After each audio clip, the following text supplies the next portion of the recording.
Welcome student. Today we will learn the topic purpose of database management system. Why we use the database management system. तर आपण या topic मध्ये बघणार आहोत की डेटाबेस मॅनेजमेंट सिस्टीमचा हेतू काय आहे, कशासाठी डेटाबेस मॅनेजमेंट सिस्टीम ही डिझाईन केलेली आहे. तर बघा, organisations use large amounts of data.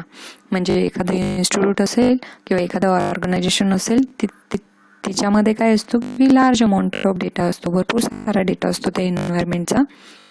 तो डेटा स्टोअर करण्यासाठी किंवा त्या डेटाचं एखादं ॲप्लिकेशन बनवण्यासाठी आपण multiple types of programming languages use करत असतो. बघा, तसं programming languages like Java, .NET are use to develop customise software. Every software or application has its data to be stored permanently. म्हणजे काय, या सॉफ्टवेअरच्या लँग्वेज यूज करून आपण सॉफ्टवेअर डेव्हलप केलं आणि तो डेटा काय आहे आपल्याला कुठेतरी परमनंटली स्टोअर करून ठेवायचा आहे. तर बघा, programming languages cannot store data permanently. For this purpose we have to use the database management system. म्हणजे काय आहे, ज्या काही आपल्या प्रोग्रामिंग लँग्वेज आहेत आपण ॲप्लिकेशन डेव्हलप करण्यासाठी वापरणार आहोत, त्या प्रोग्रामिंग लँग्वेज हा डेटाबेस परमनंटली स्टोअर करून ठेवत नाहीत. मग आपल्याला डेटा हा परमनंटली स्टोअर करून ठेवण्यासाठी डेटाबेस मॅनेजमेंट सिस्टीम वापरायला लागते. बघा, the DBMS plays a significant role in storing and managing data. In an application, we store data in DBMS, and for operations like insertion, modification or deletion, we write code in programming languages. म्हणजे काय, आता database management system काय काम करते की एक महत्त्वाचा role आहे तिचा. जे काही प्रोग्रामिंग लँग्वेजेस यूज करून आपण ॲप्लिकेशन डिझाईन केलं, त्या ॲप्लिकेशनमधला डेटा स्टोअर करून ठेवण्यासाठी. जसं डेटा इन्सर्ट करायचं असेल, काही डेटा मॉडिफिकेशन करायचं असेल, किंवा डेटा अपडेट करायचं असेल, किंवा डेटा डिलीट करायचं असेल, यासाठी आपल्याला ॲक्सेस देते ती डेटाबेस मॅनेजमेंट सिस्टीम.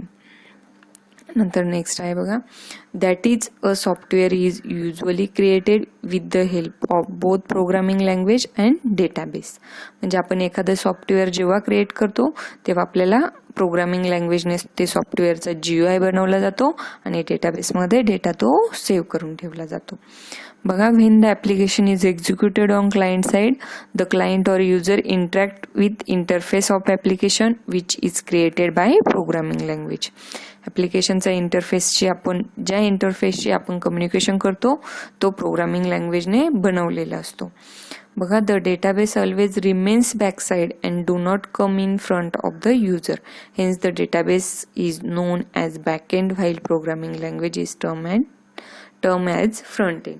म्हणजे आपला जो काही डेटाबेस असतो तो बॅकएंडला असतो. डेटा जिथे सेव्ह झालेला आहे ते लोकेशन आपल्याला दिसत नाही, म्हणून आपण डेटाबेसला काय म्हणतो, कधीही प्रोग्रामच्या किंवा ॲप्लिकेशनचं बॅकएंड आहे ते, आणि प्रोग्रामिंग लँग्वेज ही काय आहे, फ्रंट एंड आहे.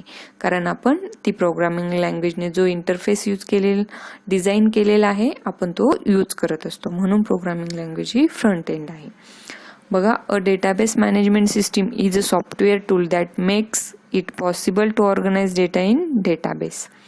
The ultimate purpose of a database management system is to store and transform data into information to support making decision. Decision making करण्यासाठी आपण डेटा टू इन्फॉर्मेशन ट्रान्सफर करतो. आता बघा, ही डेटाबेस मॅनेजमेंट सिस्टीम येण्यासाठी आपल्याकडे एक system होती. जसं आपण सर्वात पहिले एखादं शॉप असेल किंवा किराणा मालाचं दुकान घेतलं तरी पण तिथे आपण डेटा म्हणजे आलेले प्रोडक्ट्स कसे हँडरायटिंगने एखाद्या नोटबुकवरती लिहित होतो, पेपरवरती लिहित होतो. बट जेव्हा कम्प्युटर आलं तेव्हा आपण ही फाईल प्रोसेसिंग सिस्टीम यूज करायला लागलो. ह्या फाईल प्रोसेसिंग सिस्टीम नंतर काय आलं, इथे आपल्या इथे डेटाबेस मॅनेजमेंट सिस्टीम आली.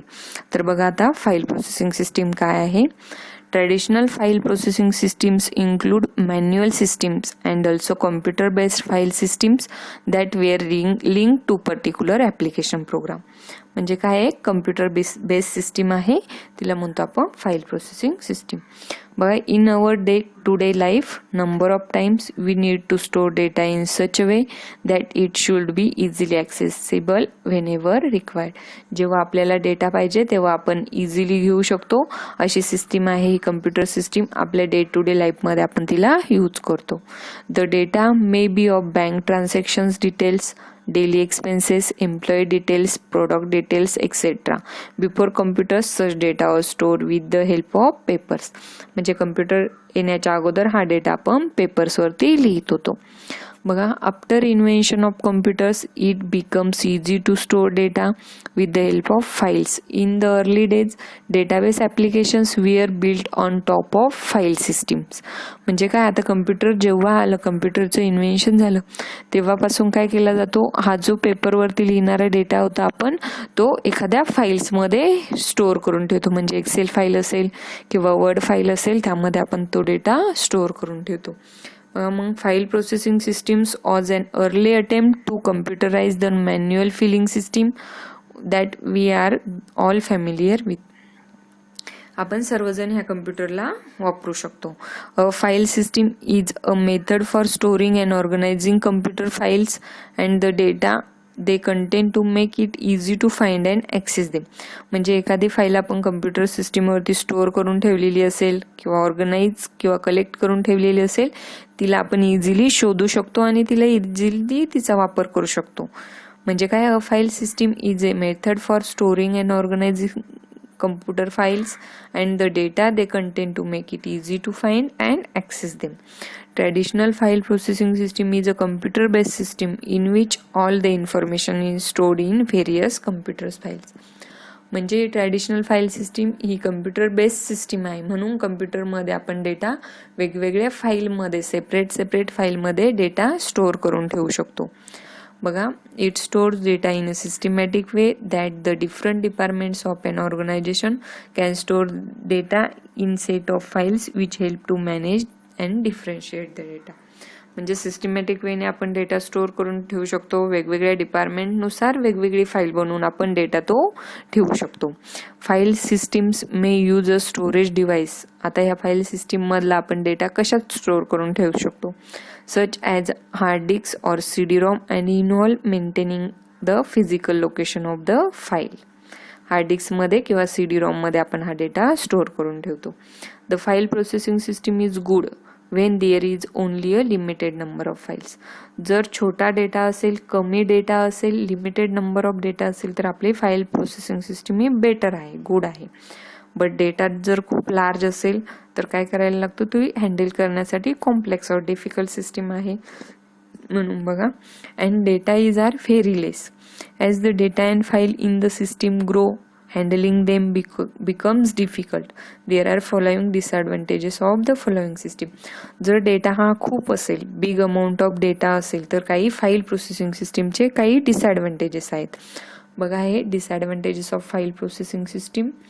तर first disadvantage is data redundancy, second data inconsistency, limited data sharing, difficulty in accessing data, data dependency, poor data control, problem of security, concurrency problems, poor data modelling of real world, data isolation, integrity problems and atomicity problems. हे disadvantages आहेत traditional file processing सिस्टीमचे. आपण हे next व्हिडिओमध्ये in डिटेलमध्ये बघणार आहोत. चला, तर हा व्हिडिओ सर्वांना समजला असेल आणि जर सर्वांना समजलं नसेल तर व्हिडिओ पुन्हा परत बघा आणि जर व्हिडिओ आवडला तर व्हिडिओला लाईक करा. धन्यवाद.